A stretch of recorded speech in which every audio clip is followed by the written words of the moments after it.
In March of 2013, I had the opportunity to attend an event called Big Kansas City, and it was put on by Silicon Prairie News. And I listened to a keynote speaker, a gentleman named Adam Wilson he was a co-founder of a company called Sphero, talk about a program they launched in their business called Hack the Business Fridays. And they let the employees do whatever they wanted with this robotic ball that they had created. And I was sitting there in the front row with a colleague of mine, Eric, and he looked at me and said, "Why don't we do this at Sprint? Let the employees loose and invent and innovate around issues that we thought we could solve." So in the summer of 2013, we launched a program called Hack Friday. It was a full day hackathon. We pulled people from across the organization, across the enterprise together, different functions, different organizations into cross functional teams, and gave them real business problems to solve using design thinking and other tools that we would give them. And at the end of the day, they would have the opportunity to pitch to a panel of executive judges that we pulled together. It was interesting because participation climbed month over month. The first month it was really people that were just kind of adjacent to our organization or in our organization, and then the next month was more people had heard about it. And at the end of 3 months, there were more people, more functions, and more cross-functional teams kind of forming every cycle. And 3 months in, the corporate communications team asked us to suspend the program. The reason, we had not implemented any of the solutions, and they were concerned that it would cause kind of a negative connotation amongst the executives.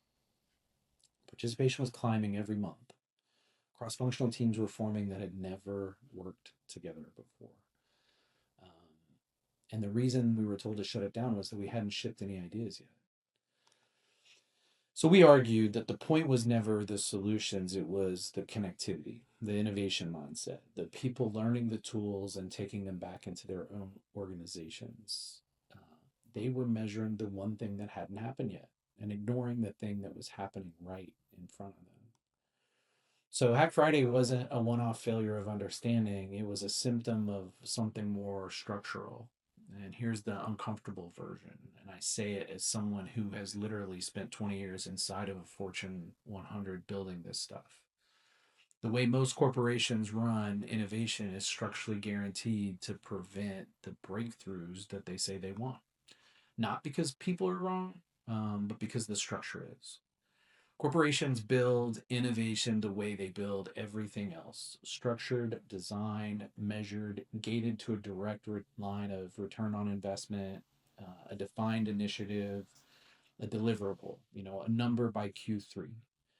And then they wonder why what comes out of the other end of this is only a slightly better version of what they already had instead of something genuinely new or transformative or what they would perceive as innovative.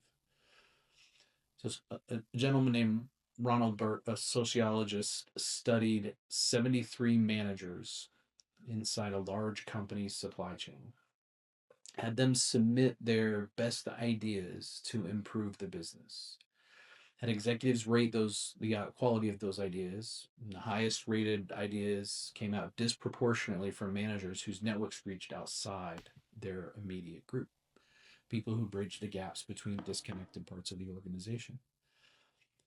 Burt's findings, in his own word, were people who live at the intersection of social worlds have a higher likelihood of having good ideas.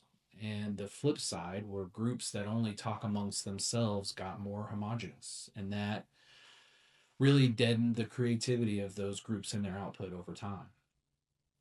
Another guy, somebody who I've referenced a lot in this podcast and in the work we do here, is a gentleman named Frans Johansson, who wrote a book called The Medici Effect. And it was really named after a Renaissance banking family that had funded the collision of disciplines that sparked an entire era of innovation, one of the greatest eras of innovation in humankind. His argument was breakthrough innovation happens at the intersection where different fields, different disciplines collide. And the examples that he gives, they stick, right? An ER that cut surgical errors by studying NASCAR pit crews, solar panels that were designed from the biology of leaves, an energy efficient building that was modeled on how termites build and cool their mounds. None of these came from working harder inside one field. They came from someone standing where the two fields met. Johansson's real distinction was the one that matters. Refining what you already do is directional.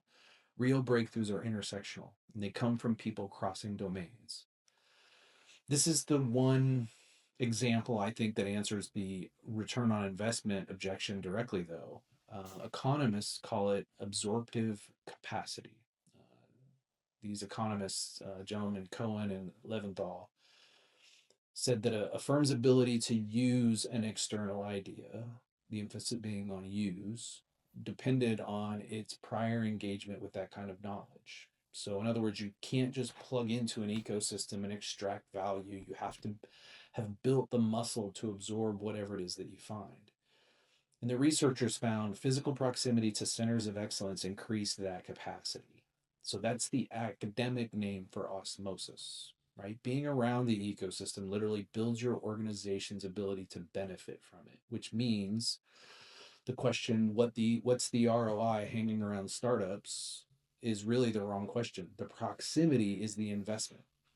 It's what makes every other dollar you spend on innovation actually work. So if the structure is the problem, how do we change that? So I want to give you four kind of moves, four ideas on how that can happen. The first one is fund the exposure, not the projects. Most innovation budgets fund defined initiatives with deliverables. They allocate real budget and real time to unstructured exposure. People in the ecosystem regularly need to be there with no immediate deliverable. That's what you need to allocate the dollars against. Because absorptive capacity is built through that sustained presence, not one off scouting trips. Pay for the proximity before you can measure its return. That sentence is one that makes every CFO uncomfortable, but do it anyway. The second, send your people, not just your scouts. So Burt's finding, the ideas come from the people who bridge the gaps, means you don't want to outsource the ecosystem engagement to a two-person innovation team. Rotate the operators, engineers, the product people, the sales people, the service people through the ecosystem so they become the bridges. I've seen this happen time and time again. The innovation muscle isn't a department, it's distributed. The person who brings back the breakthrough is usually not the person whose title says innovation. The third one, measure the leading indicators.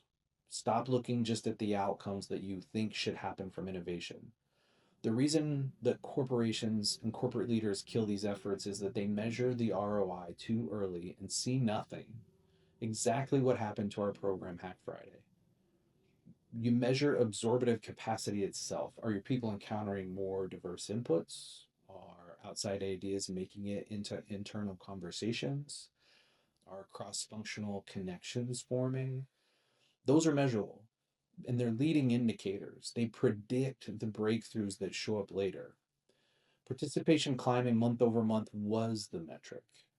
We were just looking at the wrong scorecard.